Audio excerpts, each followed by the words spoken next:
देखो, निसंदेह रूप से जो इस क्रम को स्वीकार करते हैं वे संसार के नियमों का पालन करते हुए भव सिंधु से पार होते हैं।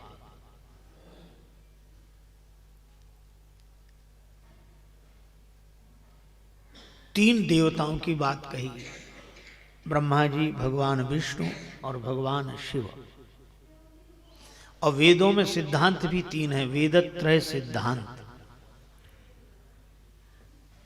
कर्मकांड, उपासना और ज्ञान।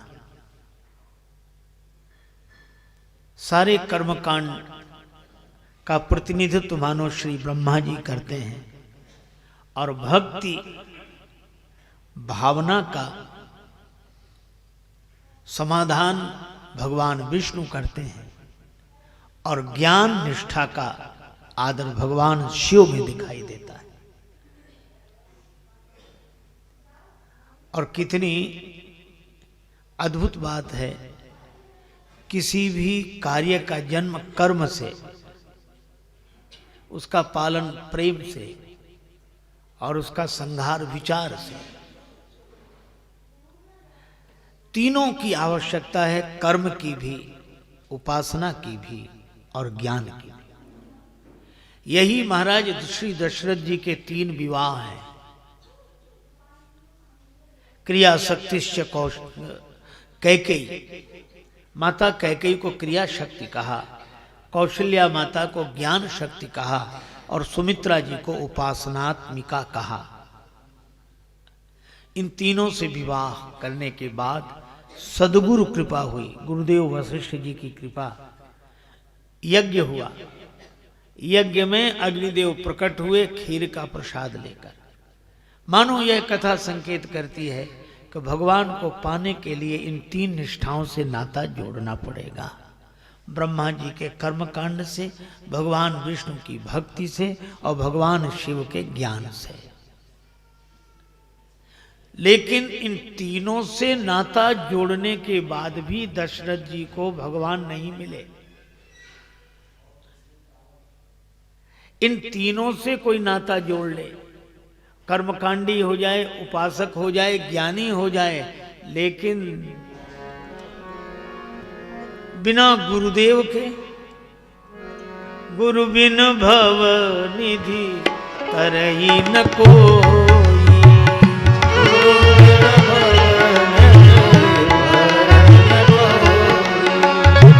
जो विरंची शंकर सम होई।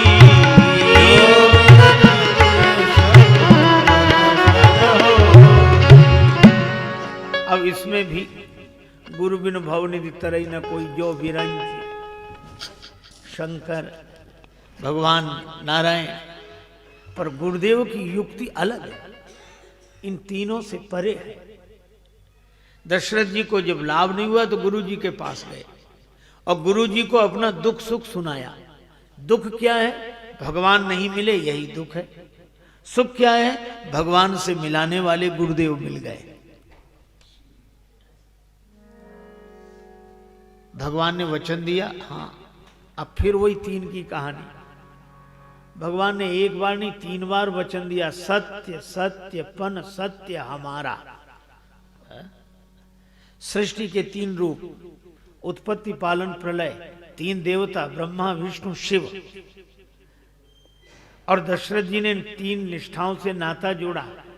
भगवान ने तीन बार ही वचन दिया, सत्य सत्य पन सत्य, और आए एक भी बार नहीं। तब गुरु जी ने कहा, धरहु धीर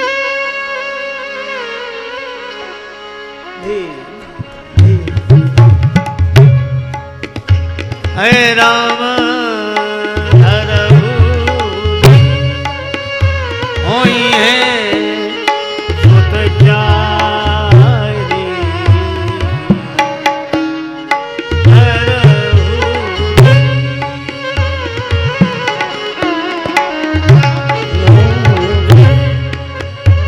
धीर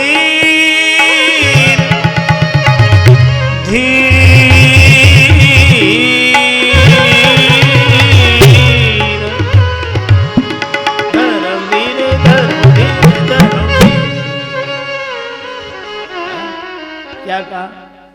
धीरज रखो। हाँ? दशरथ जी बोले और कब तक बुढ़ापा आ गया, हमारे जाने के दिन आ गए, उनके आने का समय नहीं आया।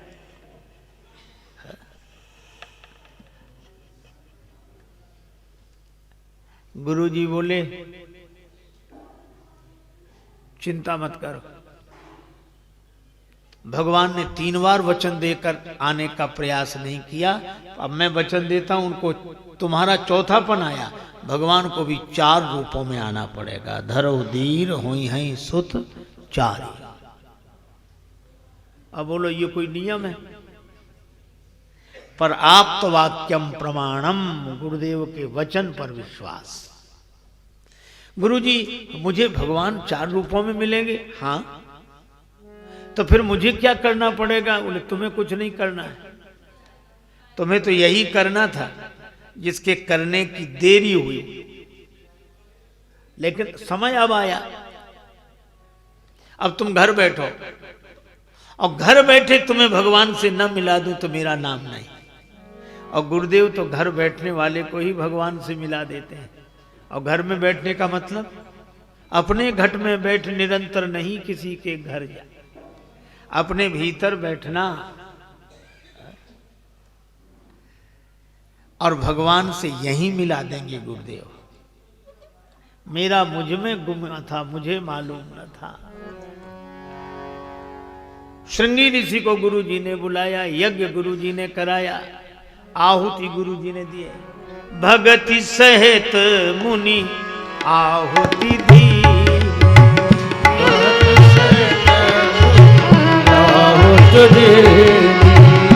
प्रगटे अग्नि चरु कर लीने।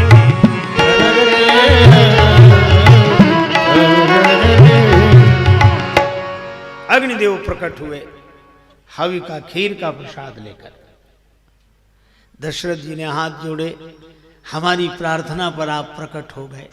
अग्निदेव ने कहा कि राजन धोखे में मत रहो, तुम्हारी प्रार्थना के कारण नहीं। फिर जो वशिष्ठ निज हृदय विचारा,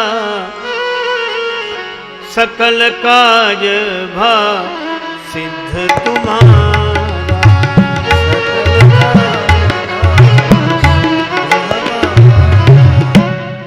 जो वशिष्ठ जी ने सोचा, अर्थात संकल्प सदगुरु का और कल्याण शिष्य का। अच्छा यह भी देखो, गुरु अग्निदेव ने कहा इस हवि का, इस खीर का वितरण कर दो। अब 3-3 की बात चल रही है। सृष्टि के 3 रूप, 3 देवता, भगवान ने 3 बार वचन दिया और अग्निदेव प्रकट हुए, ये भी खीर का प्रसाद लेकर आए। और खीर में और चीजें मिले सो मिले, पर 3 चीजें मुख्य, इसमें भी 3 ही है, दूध, चावल और चीनी। अच्छा एक और सुंदर बात है, तीनों सफेद, दूध भी सफेद, चावल भी सफेद, चीनी भी सफेद। इसका अर्थ क्या है? दूध शुद्ध हो, गाय का दूध। अच्छा दूध ऐसा ना हो जिसमें एक दूध बेचने वाला आया, खरीदने वाले ने कहा आज बड़ी देर से आए। दूध बेचने वाला बोला हम क्या देर से आए, आज नल ही देर से आए। जब नल आए जल मिलाए तब लाए। ऐसा दूध नहीं, शुद्ध दूध। है? और चावल भी सफेद। चावल कर्म का प्रतिनिधित्व करता है, जैसा बोया वैसा पाया।